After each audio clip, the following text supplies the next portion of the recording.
Indian സിനിമയിലെ ഈ വർഷത്തെ ഏറ്റവും വലിയ പാൻ ഇന്ത്യൻ സിനിമ ഏറ്റെടുക്കൽ മലയാളത്തിൽ നിന്നുമാണ് ഇപ്പോൾ സംഭവിച്ചിരിക്കുന്നത്. ലോകം മുഴുവൻ ഏറെ പ്രതീക്ഷയോടുകൂടി കാത്തിരിക്കുന്ന മോഹൻലാൽ ജിത്തു ജോസഫ് ചിത്രം ദൃശ്യം 3യുടെ ലോകമെമ്പാടുമുള്ള തിയേറ്റർ ഡിജിറ്റൽ അവകാശങ്ങൾ പനോരമ സ്റ്റുഡിയോസും പെൻ സ്റ്റുഡിയോസും ചേർന്ന് സംയുക്തമായാണ് സ്വന്തമാക്കിയിരിക്കുന്നത്. ജിത്തു ജോസഫ് രചനയും സംവിധാനവും നിർവഹിക്കുന്ന മോഹൻലാൽ നായകനായി എത്തുന്ന ദൃശ്യം 3 ആശീർവാദ് സിനിമാസിന്റെ ബാനറിൽ ആന്റണി പെരുമ്പാവൂരാണ് നിർമ്മിക്കുന്നത്. ഇന്ത്യൻ സിനിമയിലെ തന്നെ ഏറ്റവും സ്വാധീനമുള്ളതും ആഘോഷിക്കപ്പെടുന്നതുമായ സിനിമാറ്റിക് ഫ്രാഞ്ചൈസികളിലൊന്നാണ് ദൃശ്യം.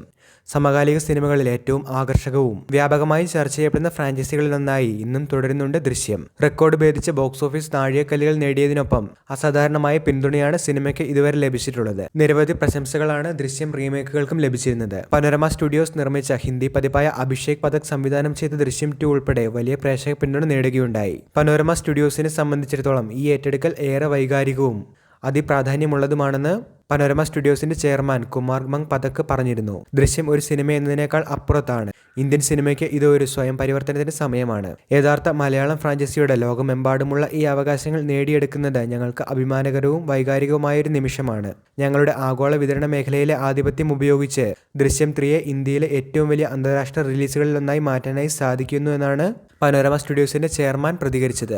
ദൃശ്യം പോലുള്ള കഥകൾ ഒരിക്കലും അവസാനിക്കുന്നില്ല എന്നും അവ വികസിച്ചുകൊണ്ടിരിക്കുമെന്നുമാണ് കഴിഞ്ഞ ദിവസം സിനിമയുമായി ബന്ധപ്പെട്ട മോഹൻലാൽ പ്രതികരിച്ചിരുന്നത്. എന്തായാലും ചിത്രത്തിന്റെ റിലീസ് അപ്ഡേറ്റുകൾക്കായി നമുക്ക് കാത്തിരിക്കാം. വീഡിയോ അവസാനിക്കുന്നു. പുതിയ മലയാളം എന്റർടൈൻമെന്റ് അപ്ഡേറ്റുകൾക്കായി ചാനൽ ഇപ്പോൾ തന്നെ മറക്കാതെ സബ്സ്ക്രൈബ് ചെയ്തു വെച്ചേക്കുക.